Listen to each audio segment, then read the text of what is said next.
Hello everyone, today we going to cover something I see a lot, the C.V.T transmission. This little Polaris 570. Unfortunately, we see two main issues on these. One being fuel and or pump, or what you put in that tank.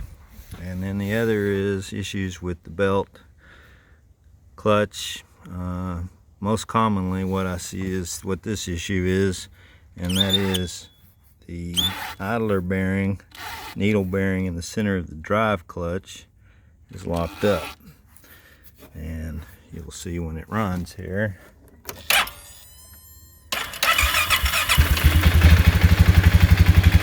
I shouldn't be driving this secondary clutch. In fact, I should be able to stop it with my foot. And if I put it in gear,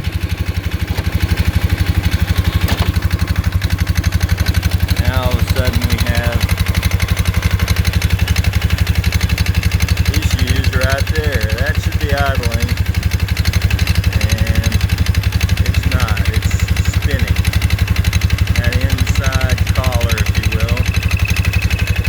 And it'll start whistling and get noisy, and if I let the brake go, it'll start moving, which is not what it should be doing. It should spin freely, and the driven clutch should be able to stay still, allowing the engine to idle free with the idler bearing in there. Anyway, this one took on a lot of water. It's on a fish farm, and as you can see,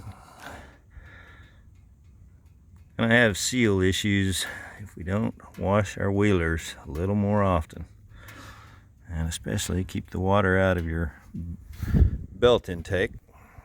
But anyway, I'll cover these a little more in depth in a later video and break them down, take them completely apart. But I like to show what we see a lot of as far as problems and areas, issues where we are in the south. A lot of mushy, swampy trails, so people are always in this. Anyway, thanks for watching.